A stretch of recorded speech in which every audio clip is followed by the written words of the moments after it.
There are few cases of poltergeist activity in the UK, quite as famous and well documented as the 3 cases I have for you today.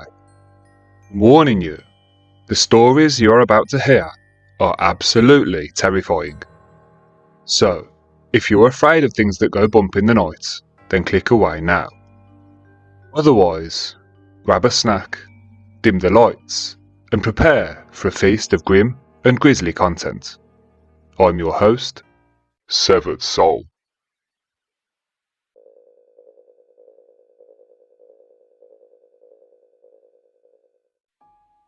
In 1977, a 3-bedroom, council-owned, semi-detached house dating from the 1920s in a North London suburb was the scene of violent disturbances of apparently paranormal origin.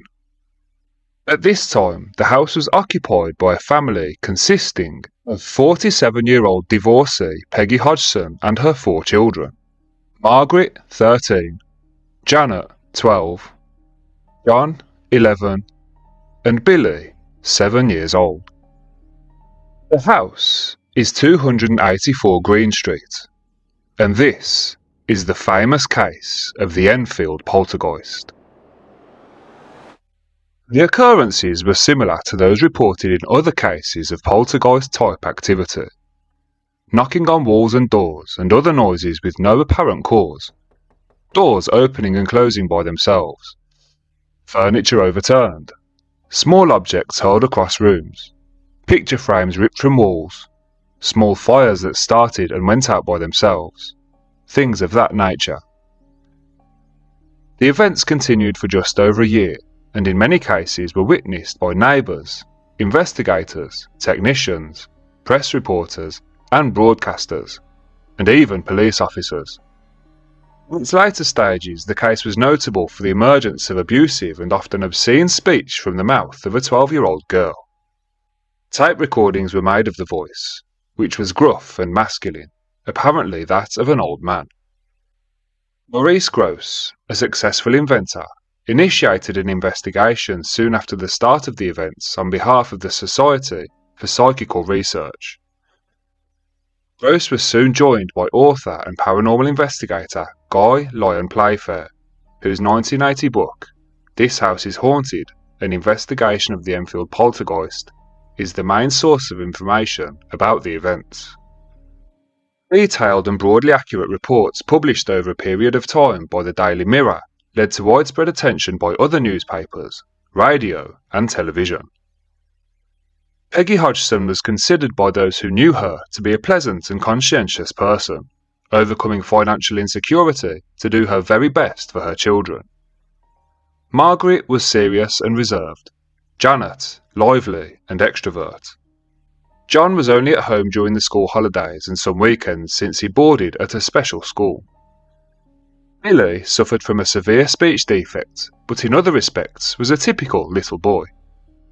Mrs. Hodgson's brother, John Burkham, a hospital worker, lived nearby at 272 Green Street with his wife Sylvia and 2 children, Paul and Denise. The 2 families appeared to be close, and John was very supportive towards the Hodgsons. The Hodgsons' next-door neighbours at number 282 were builder Vic Nottingham, his wife Peggy, and their 20-year-old son Gary. Relations between the neighbours' families were seen to be friendly and supportive. The nightmare all began on 31st of August 1977 for the Hodgsons. At around 9:30 p.m, the children, Janet and Margaret, heard shuffling in their bedroom. Annoyed that the children weren't yet in bed, Peggy entered the room. As soon as she entered the room, she said, "Now I want you 2 to pack it in and stop fighting." But she soon realised that the children were sitting on their beds, looking visibly disturbed by something. That's when all 3 of them heard loud banging and knocking sounds emanating from somewhere within the room. Just as Peggy was about to leave the room with the 2 children, a heavy chest of drawers moved 18 inches across the room without any apparent physical contact. They immediately went to fetch help from the Nottinghams next door. Vic and Gary Nottingham entered the house and witnessed the noises for themselves. Vic Nottingham was no better placed to explain what he had witnessed. All I could hear was this knocking, and I didn't know what it was. No idea what it was. Just a strange knock on the wall. I went upstairs, and this knock followed me. 3 distinctive knocks on the wall. I carried on up the stairs, into the front bedroom, and there were 3 knocks on the wall again. Strange, I thought to myself. I'm beginning to shake. I go into the back bedroom. Same thing again. The knocks followed me. Anyway, being in the building game, I thought to myself, well, I've got to have a look around the house. Be brave, like, to try and find out what it is. So I go through all the pipes, no airlocks, nothing like that. And it wasn't a knock like that anywhere. It was a distinctive knock on the wall. Vic popped back next door and fetched his son and grandfather. The 3 men positioned themselves at different rooms within the house, and each reported the distinctive knocks at their separate locations. With even Vic spooked, the Green Street residents decided to phone the law, whose first question was, "Have you been drinking?" Reluctantly, the police sent a squad car with 2 constables from nearby Ponders End. WPC Carolyn Heaps and PC Hyams arrived at around 1 a.m. The police too heard the distinctive knocking and, downstairs, WPC Carolyn Heaps witnessed a chair move unaided across the floor, something which she testified to in an official document. A brave move considering the possible ridicule from her friends and colleagues. On Thursday, 1st September 1977, at approximately 1 a.m, I was on duty in my capacity as a policewoman when I received a radio message to 284 Green Street, Enfield. I went to this address where I found a number of people standing in the living room. I was told by the occupier of this house that strange things had been happening during the last few nights and that they believed the house was haunted. Myself and another PC entered the living room of the house, and the occupier switched off the lights. Almost immediately, I heard the sound of knocking on the wall that backs onto the next door neighbour's house. There were 4 distinct taps on the wall, and then silence. About 2 minutes later, I heard more tapping, but this time it was coming from a different wall. Again, it was a distinctive peal of 4 taps. The PC and the neighbours checked the walls, attic, and pipes, but could find nothing to explain the knockings. PC and the neighbours all went into the kitchen to check the refrigerator pipes, etc., leaving the family and myself in the living room. The lights in the living room were switched off again, and within a few minutes, the eldest son pointed to a chair which was standing next to the sofa. I looked at the chair and noticed that it was wobbling slightly from side to side, and then I saw the chair slide across the floor towards the kitchen wall. It moved approximately 3 to 4 feet, and then came to a rest. At no time did it appear to leave the floor. I checked the chair, but could find nothing to explain how it had moved. The lights were switched back on. Nothing else happened that night, although we have later reports of disturbances at this address. Although sympathetic, the police had to inform the family that the ominous situation could not be classed as a police matter. After all, no crime had been committed. Over the next few days, marbles and Lego pieces appeared to fly around the house of their own volition, witnessed by members of the family and the Nottinghams. The house was visited by council officials, clergymen, and others, but none of these deterred the phenomena, which continued and increased in intensity. On the 4th of September, Mrs. Nottingham phoned the Daily Mirror in the hope that it would put her in touch with someone who could help. Reporter Douglas Bentz and photographer Graham Morris visited the house. Both men witnessed flying objects, and the latter was hit on the forehead by a piece of Lego travelling at high velocity. He said the bruise was still visible for some days later. On the 7th of September, senior reporter George Fallows and photographer David Thorpe visited the house. George Fallows made the decision to contact the Society for Psychical Research and spoke to the secretary, Eleanor O'Keefe. In turn, O'Keefe reached out to Maurice Gross, who had recently joined the organisation and declared his willingness to act as an investigator if any interesting cases should arise. Gross was a successful inventor, responsible, among many innovations, for the rotating advertising billboard.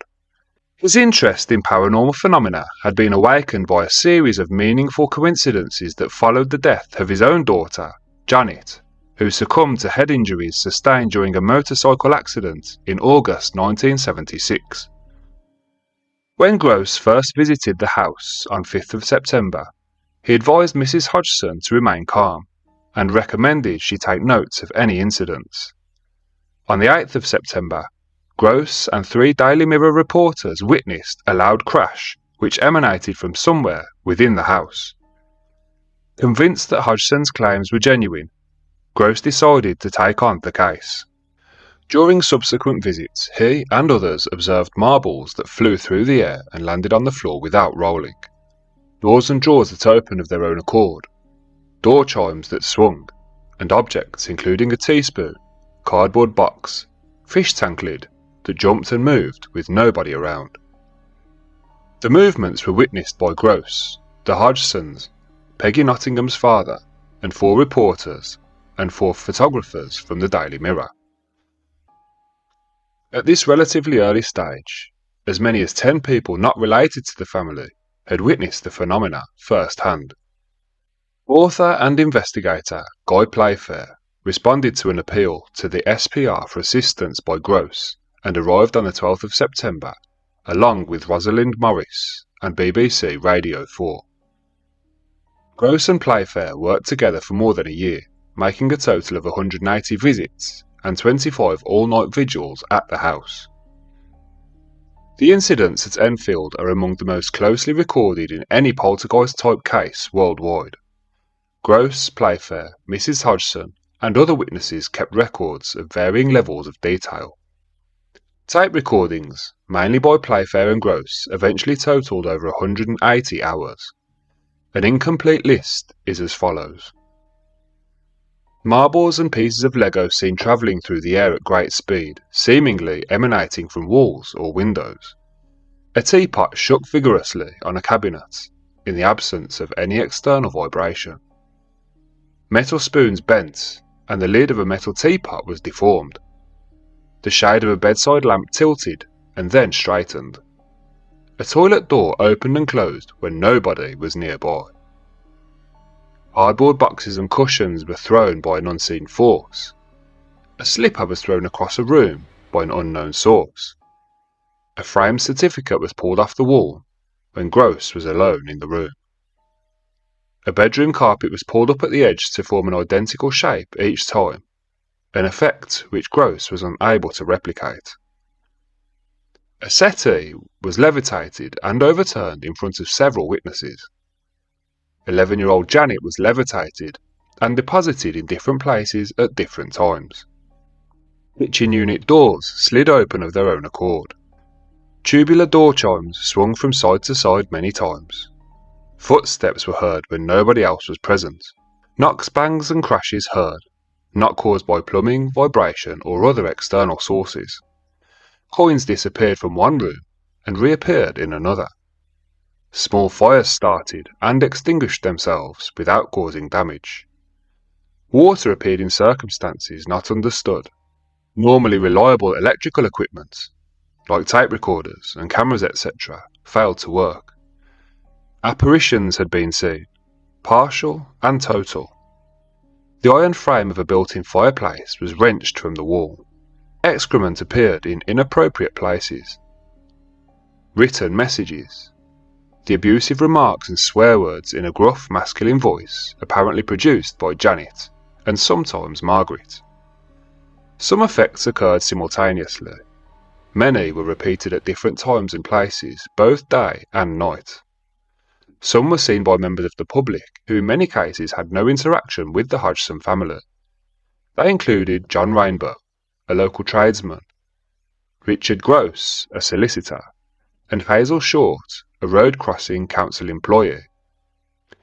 Short told Playfair that she'd been walking towards number 284 to pick up her lollipop sign which she normally concealed under the hedge at the front of the house. I was standing there looking at the house when all of a sudden a couple of books came flying across and hit the window. It was so sudden. I heard the noise because it was so quiet, there was no traffic, and it made me jump. Then, after a little while, I saw Janet. I don't know if there's a bed underneath that window, but she was going up and down bodily, as though someone was just tossing her up and down, in a horizontal position, like as if someone had got hold of her legs and back and was throwing her up and down. I definitely saw her come up about window height, but I thought if she was bouncing, she'd bounce from her feet. She wouldn't be able to get enough power to bounce off her back to come up that high. My friend could see her as well. We could both see her. George Fallows, the Daily Mirror reporter, gave his account of events that he witnessed. Because of the emotional atmosphere at the house and in the neighbourhood, ranging from hysteria through terror to excitement and tension, it has been difficult to record satisfactory data. Nevertheless, I'm satisfied the overall impression of our investigation is reasonably accurate. To the best of our ability, we have eliminated the possibility of total trickery, although we have been able to simulate most of the phenomena. In my opinion, this faking could only be done by an expert. In 1977, 3 months after the start of the disturbances, an anomalous voice began to emanate from Janet. It started as a series of whistles and dog-like barks, and developed into a human voice, that of an elderly male, harsh and guttural, and utterly different to Janet's own voice. The voice identified itself as Bill Wilkins, who claimed that he had lived in the house. The previous occupant was in fact a Mr. Bill Wilkins who had died in the house, a seemingly unknown fact to Janet. It habitually swore and claimed to still be living and to sleep in Janet's bed. Interrogated by Richard Gross, a solicitor and Maurice Gross's son, the voice gave further details. I went blind, and I had a hemorrhage, and I fell asleep, and I died on a chair in the corner downstairs. According to Terry Wilkins, son of Bill Wilkins, everything that Janet had said was factual. Bill Wilkins had indeed suffered a hemorrhage and passed away in his chair downstairs. To eliminate the possibility that Janet herself was faking the voice, Gross taped up Janet's mouth. The voice continued to be heard, somewhat subdued, as was the case on future occasions when Janet's mouth was also filled with water. Early in January 1978, Margaret started to speak in a similar harsh voice, but without the same intensity or duration as Janet's.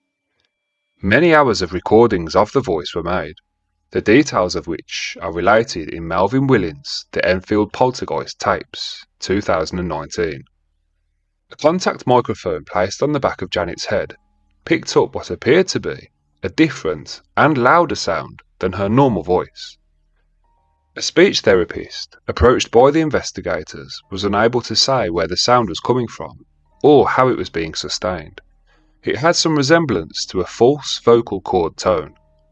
John Haysted, a physicist at London's Birkbeck College, carried out an experiment together with Adrian Forsin, a phonetics expert at University College, London.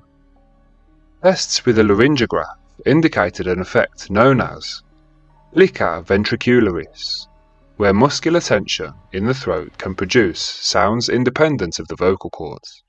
However, there are known side effects in this condition, around 6 weeks of hoarseness and a sore throat, neither of which were exhibited by Janet.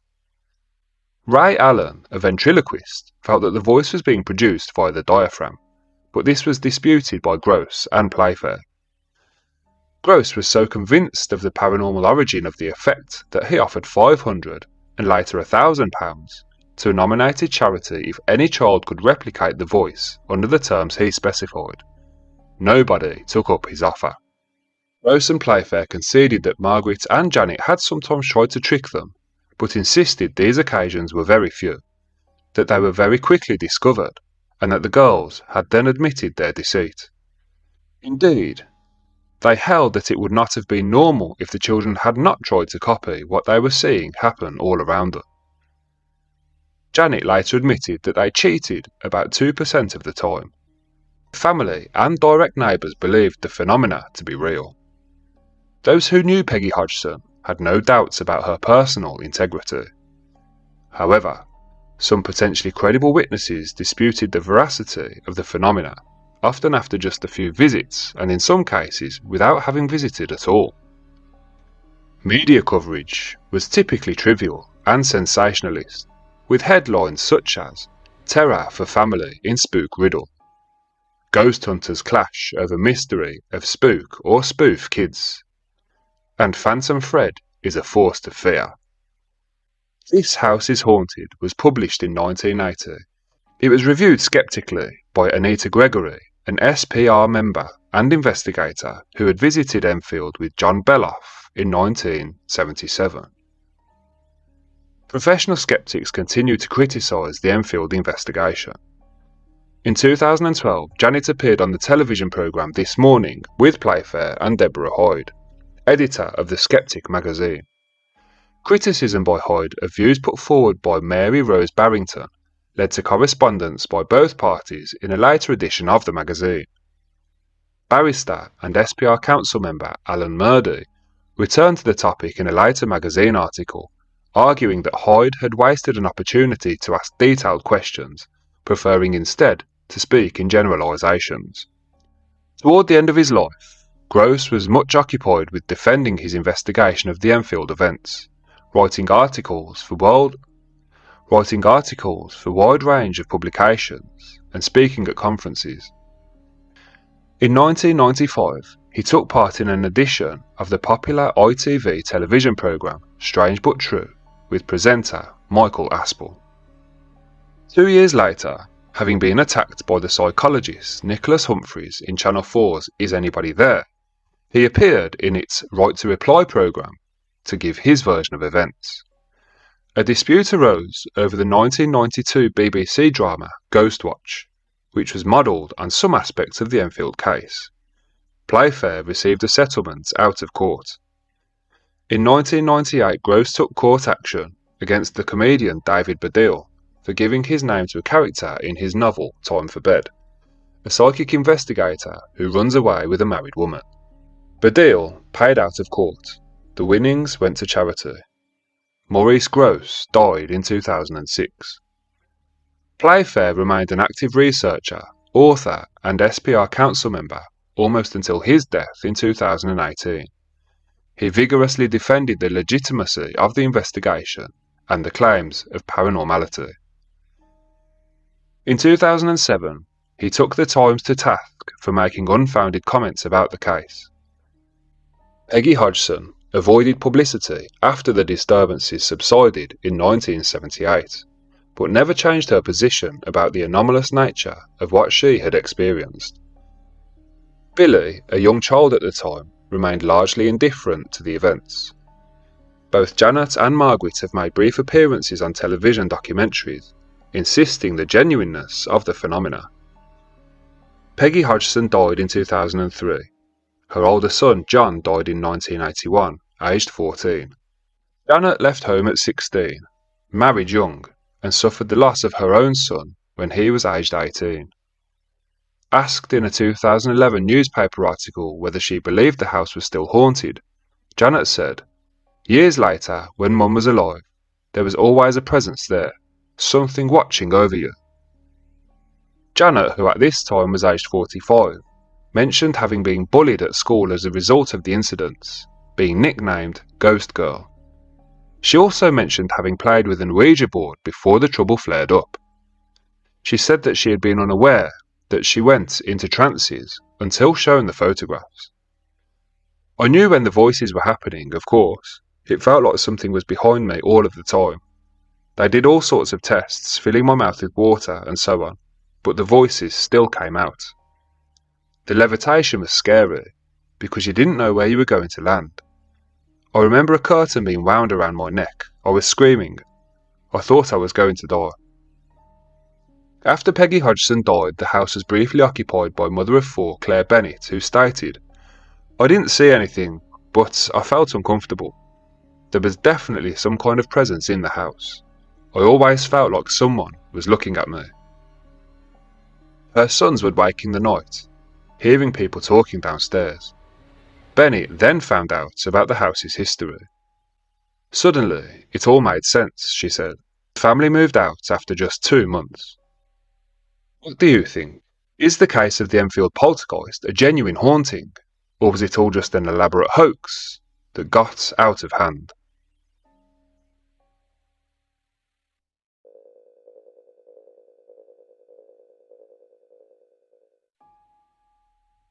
In the pretty little town of Pontefract, West Yorkshire, exists what appears to be a traditional 3-bed semi-detached house on an unassuming road called East Drive. However, despite its somewhat mundane exterior, 30 East Drive is not what it appears to be. This property is home to one of the most violent, aggressive, and famous cases of poltergeist activity ever documented. This is the case of the Pontefract Poltergeist. In September 1954, Bill Farrer and his wife Barbara moved into 30 East Drive in the market town of Pontefract, England.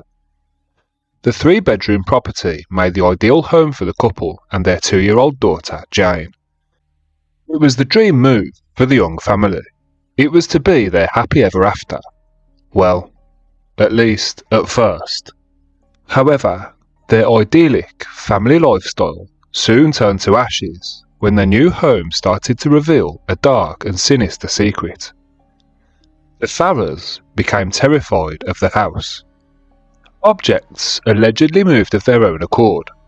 Voices were heard echoing in empty rooms, and rips and tears mysteriously appeared on soft furnishings. Jane would often be found crying with her face inexplicably covered in blood and scratches, causing Bill and Barbara to fear for their daughter's safety. The family had no pets to account for the injuries.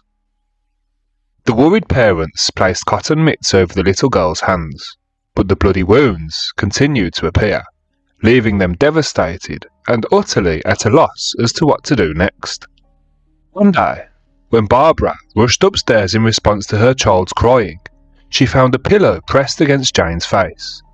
This event proved to be the final straw for the family, forcing them to flee, leaving the house and the sinister entity that dwells within it behind. But the haunting doesn't end there.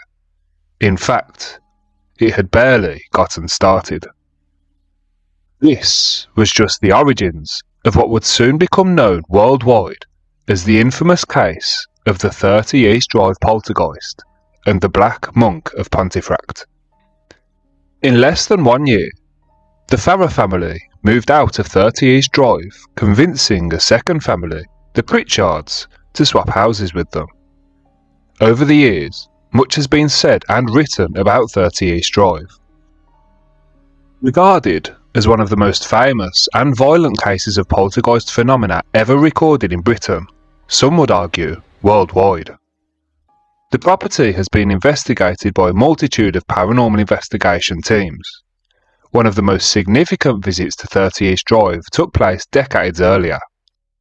In August 1980, when Colin Wilson, a well-known writer, visited the long-suffering Pritchard family. Wilson had been tipped off by local amateur historian Tom Cunniff. Cunniff had stumbled across a newspaper article dating back to the late 1960s, claiming that a family in Pontefract had experienced poltergeist phenomena caused by the spirit of a 16th century monk. The Black Monk of Pontefract, as he would soon become known as, had allegedly been executed for assaulting and murdering several young female victims. Discovering that the family was still living in the same house, Tom decided to visit them and hear their testimonies. Soon afterwards, he contacted Colin Wilson, requesting him to be his associate. Wilson eventually accepted his offer, joining Tom on his journey to the town to interview the family. In line with Colin Wilson's book about the haunting, after the house swap and until the summer of 1966, The Pritchard family, comprising a mother, father, son and daughter, lived in 30 East Drive in relative peace.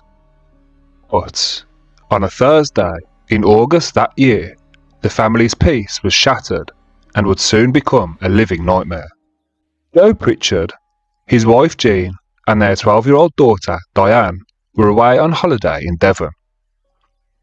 They had left their 15-year-old son Philip in the care of Sarah, Jean's mother, at the house. Initially, the arrangement seemed to suit the family perfectly. Philip had reached the age when holidays with the family lose their attraction, and so spent much of his time happily reading his favourite books in the garden. On that fateful Thursday, Philip had been outside as such before returning indoors to make himself a drink. On his way back into the house, something strange grabbed Philip's attention. A cloud of grey-white dust was floating in the air around his grandmother, who had been sitting in the living room while being engrossed in her knitting, completely oblivious. The chalk-like powder appeared to be falling not from the ceiling, but from a level below Philip's head. The top half of the room was perfectly clear, thus suggesting that the curious dust had been materialising seemingly from nothing. When Sarah enlisted the help of her other daughter, Marie Kelly, to clean it up, they found more strangeness in the kitchen. The duo had discovered several large pools of water on the floor, seemingly having no origin or explanation. As Marie attempted to mop up in the kitchen, new puddles had supposedly manifested. Pulling up the linoleum revealed no leak underneath, and there was no sign of any water falling from above either. Meanwhile, the dust in the living room had continued to fall like a miniature snowstorm, with a fine white layer of the unidentified material having formed on the furniture and on top of the cup of tea Philip had made for his grandmother. The house's water supply was turned off by a helpful neighbour before the water company was called out to the property. Pipes were checked, the linoleum was lifted once again, and drains were examined, but they could find no damage to any pipes and no blockages anywhere. The only explanation the water company employee could come up with was that the water must have been caused by some sort of condensation caused by the summer weather.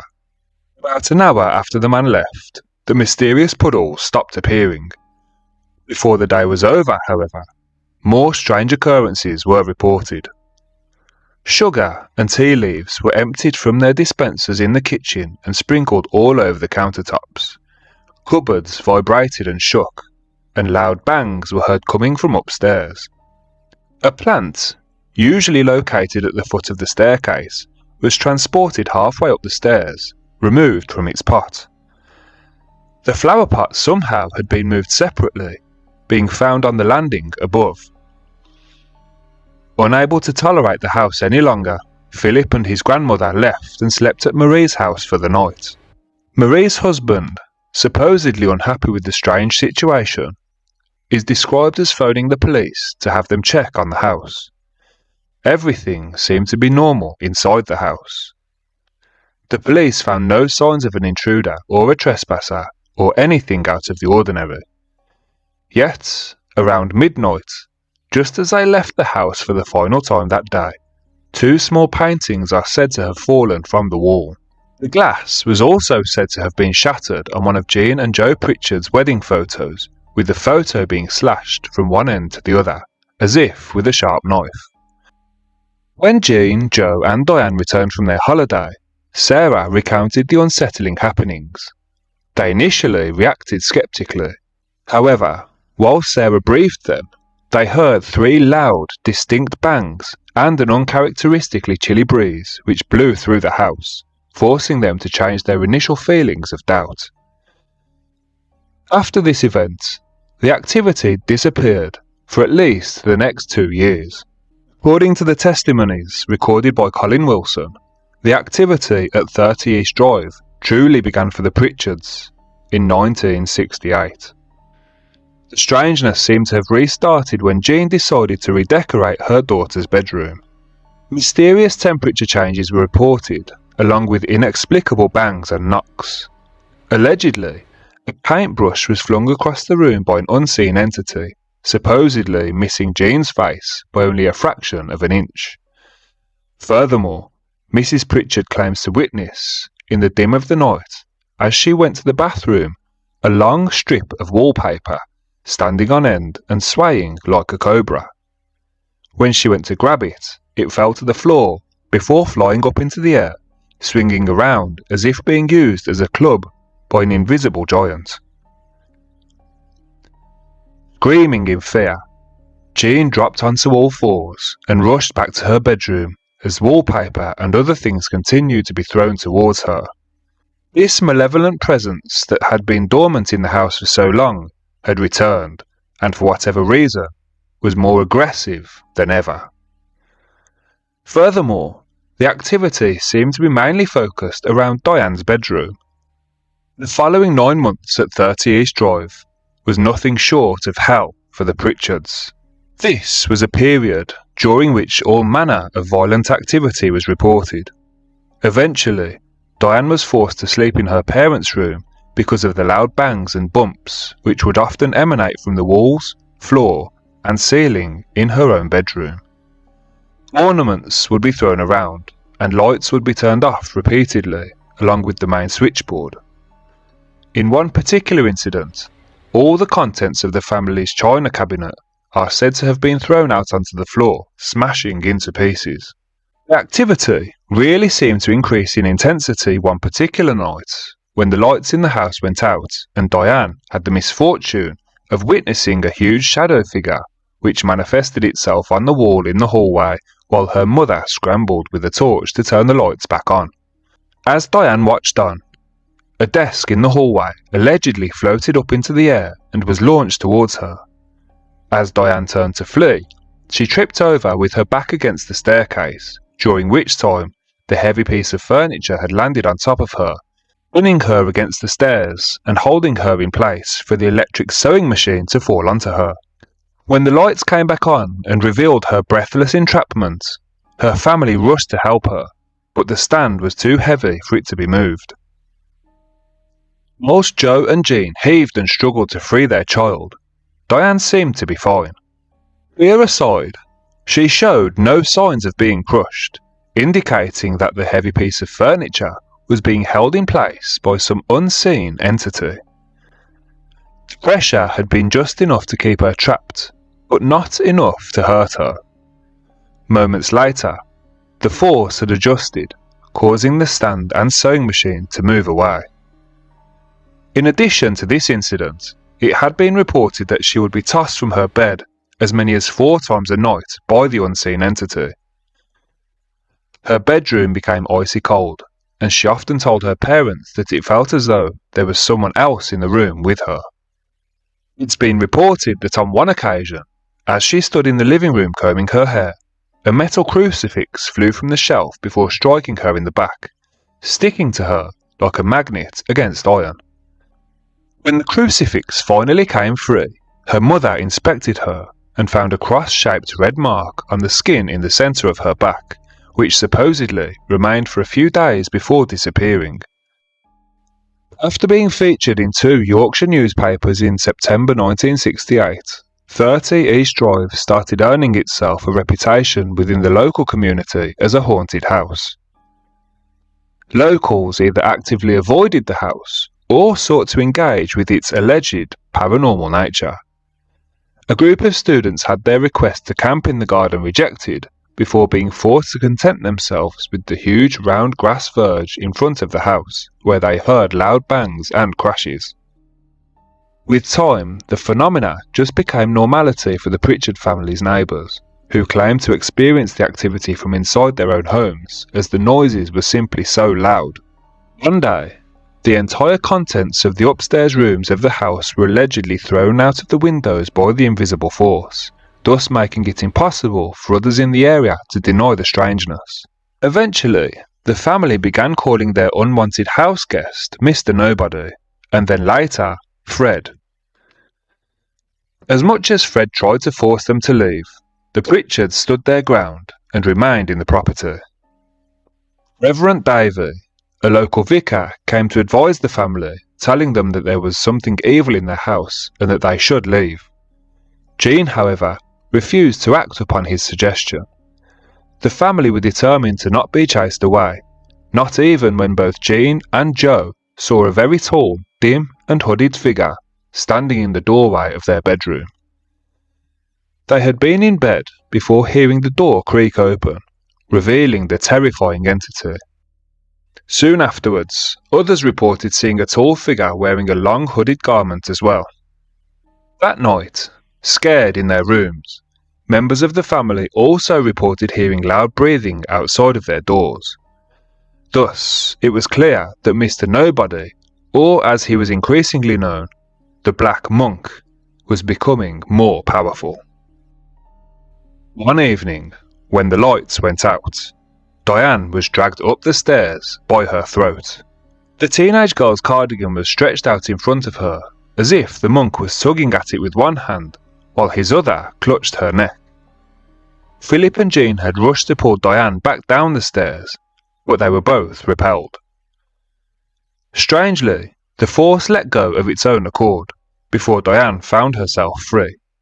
Inspecting the terrified teenager in the light, the family realised that her throat had been bruised with red finger marks. While the family did not want to leave their home, they certainly wanted their tormenting cohabitant to leave. Contacting religious men, praying and sprinkling the interior of the property with holy water, only made the activity worse. Multiple exorcisms were performed on the property, but instead of warding off the entity, the rituals infuriated it. Those involved in the exorcisms were reportedly dragged downstairs, slapped, and violently assaulted by the entity. Furthermore, these individuals reported seeing holy water drip down the walls, seemingly originating out of nowhere, and a pair of ghostly hands seemingly mocked them. Eventually, in an act of desperation, the Pritchards turned towards garlic cloves for help, before the activity dwindled, decreased, and then finally disappeared. That being said, some believe that the paranormal activity in 30 East Drive never ceased. The current owner of the property, through his book, The Black Monk, claims that Mr. Nobody is not a poltergeist, but is in fact a demonic entity. He claims that the paranormal activity in the house never stopped, apparently prevalent even today. The current owner's book puts forth tale after tale and provides photograph after photograph of dark demonic entities, the sorts of things that no one in their right mind would ever want to encounter. Allegedly, the coal house at the property is the dark epicenter of the hellish happenings, inducing scratches and suffocating sensations in its visitors. The property is now open to paranormal investigators, and it can be rented from their official website. Foul smells, deafening noises, whispers, light malfunctions, levitating objects, emergence of shadow figures and physical attacks are commonly reported by its visitors. These accounts, however, haven't reduced the number of people who are skeptical about the haunting. So, is the house really haunted? We leave it to your judgment.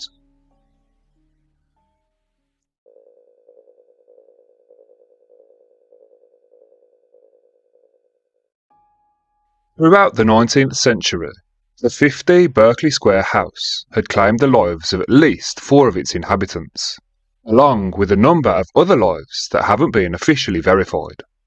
Stories of terrifying apparitions, occult rituals, and demonic entities surrounding the house had populated the pages of London's newspapers for quite some time, thus dubbing 50 Berkeley Square the most haunted house in London.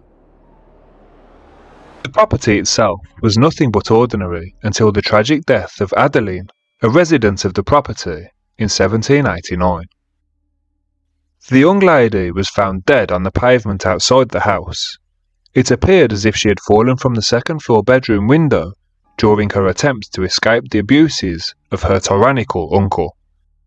Soon afterwards, the local police began receiving reports of a female figure that desperately held on to the same window ledge before screaming and magically disappearing. Succeeding residents reported seeing the silhouette of a female figure walking in the corridors of the house. Also, they reported encountering the ghost of a young girl who had apparently been murdered by her nanny. Furthermore, furniture reportedly moved on its own, and a strange stench allegedly infected the air within the house. Former Prime Minister George Canning purchased the house in 1800, and during his stay on the property, he frequently heard loud bangs and inexplicable sounds. Following his death in 1827, the house was rented out by Elizabeth Curzon. Soon afterwards, bizarre rumours about Thomas Myers, one of her lodgers, spread across the community. The dysfunctional son of a Tory MP, Thomas had moved into the property with his fiancée, who would go on to jilt him at the altar. Following this traumatising event, Thomas became reclusive. He took to sleeping in the daytime and was only glimpsed moving around by candlelight during the hours of darkness. He was often heard making eerily strange noises, and rumours about him using the cellar to dabble in the occult in order to win back his ex-fiancée began spreading. The cellar features as a backdrop in the story of another lodger named Dupree. It's believed that his mentally unstable brother was imprisoned in the cellar of the house instead of being institutionalised. He was apparently being fed through a small hole in the cellar door until his death. As disturbing as these ghostly tales are, they are insignificant compared to the property's most horrifying, uninvited guest, an inexplicable entity that was fondly called the Nameless Thing of Berkeley Square. The first incident, accredited to the terrifying entity, occurred in the year 1840. Robert Warboys, a 20-year-old student, was drinking at a tavern in the neighbouring town of Holborn before discussions about the 50 Berkeley Square house commenced. Intrigued by the tales of the infamously haunted house, drunk Robert subsequently arrived at the doorstep of the house, demanding to spend the night inside. Through persistence and money, he was able to overcome the landlord's denials. However, he was only permitted to sleep in the second-floor bedroom under two strict conditions.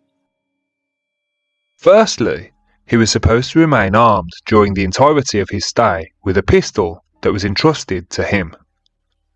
Secondly, he was supposed to pull a cord hanging beside the bed if he witnessed anything unusual.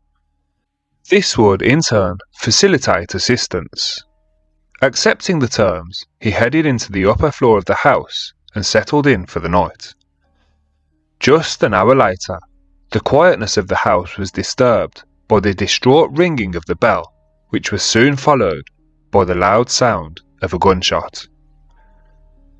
The landlord immediately sprinted up the stairs where he found Robert in an unintelligible state. He was backed into a corner with the empty pistol still raised in his self-defence.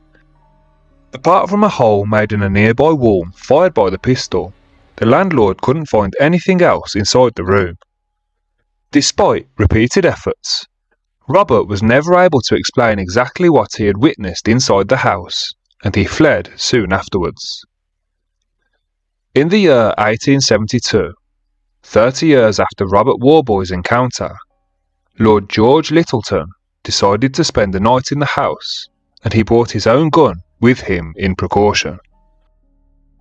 A former MP, a member of the Privy Council, and an accomplished writer with an obsession for the paranormal, he had confessed his desire to explain the odd happenings in the 50 Berkeley Square house. Littleton was allowed to stay in the same room that Robert had occupied many years before, and with his hunting rifle by his side, he also settled down for the night.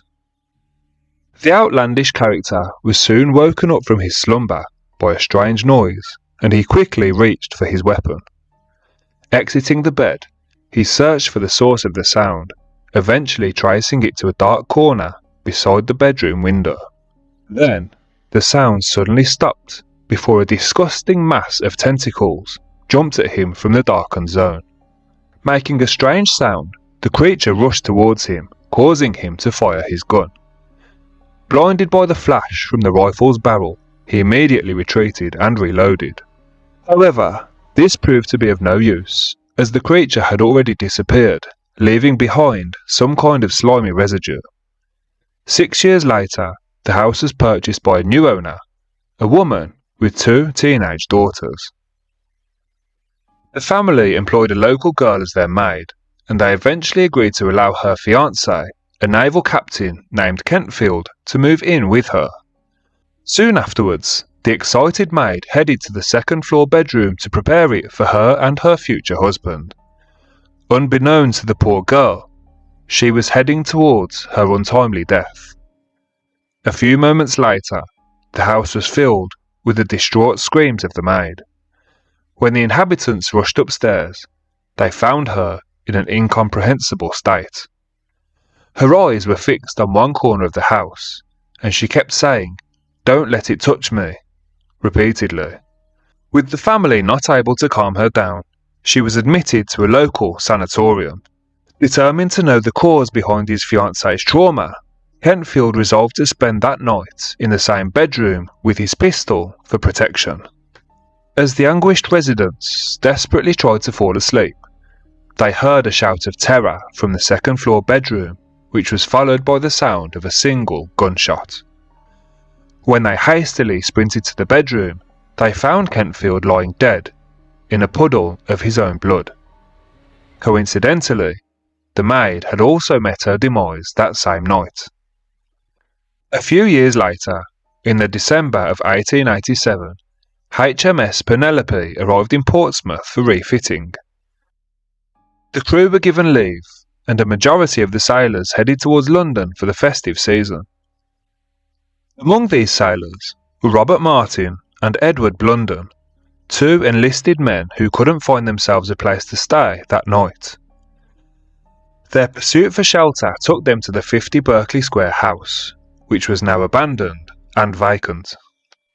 Having broken in, the 2 sailors decided to spend the night on the second floor, as the lower levels were in an inhabitable condition. They settled down, and assisted by the alcohol in their system, they soon fell asleep. At some point in the night, Edward suddenly woke due to an alleged commotion in the room. When he opened his eyes, he saw a shapeless form making its way across the floor towards Martin. The creature made a strange squelching noise, and it left behind a trail of slime behind it. The eyes of the petrified sailor helplessly darted from side to side, searching for a makeshift weapon. He finally spotted a steel poker on the floor, but it was lying just beyond his reach. He jumped towards the rusty tool in a heartbeat, and frantically waved it with hopes of scaring the uninvited guest.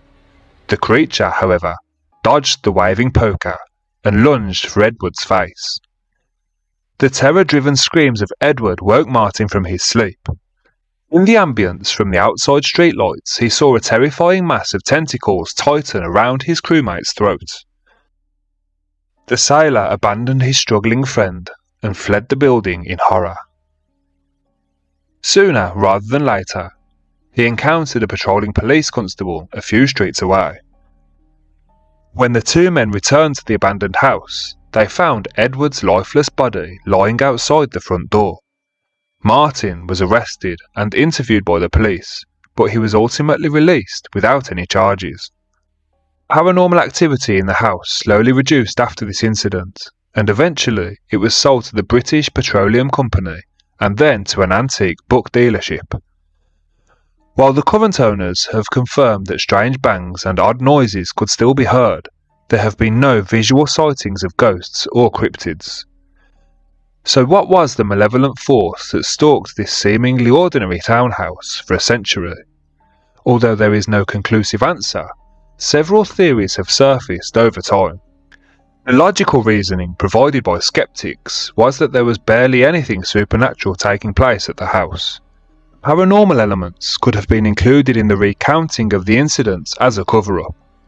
Robert Warboys, the drunken young man, could have added paranormal elements to his narration in order to avoid losing an alleged bet.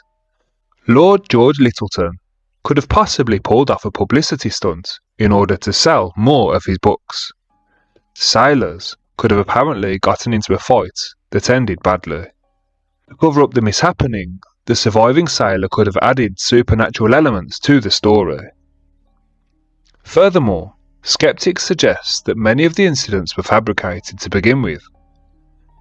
With the house becoming a frightening ruin over time, the creepiness it emitted could have caused the concoction of horrifying stories. Even if not an intentional falsehood, the established stories surrounding the house could have had a surely negative effect on those who inhabited it. This could have caused them to search for a paranormal explanation for a perfectly normal occurrence. However, the descriptions of the nocturnal attacker detailed in the accounts of the survivors are remarkably similar despite their encounters occurring many years apart. This factor cannot be logically reasoned, thus making this theory inconclusive. Also, the fact that people from different levels of the social hierarchy were involved in the incidents questions the possibility of collusion or deceit. One idea, put forward by the media, was that the terrible activities performed by Thomas Myers and Dupree could have opened a portal in the cellar of the house that allowed demonic entities to enter our world. Although a far stretch, the idea became highly publicised. Another theory put forth by the reporters and investigators of that time offered the possibility of the involvement of an unknown cryptid or an undiscovered variety of cephalopods. The creature could have arrived in the city through one of the many boats travelling on the River Thames. It could have been deformed after exposure to chemicals in its new surroundings, or it could have been naturally grotesque in appearance. The creature might have eventually reached the house through the sewage systems before making it its home. Seeing the residents of the house as a threat, it could have aggressively protected its territory.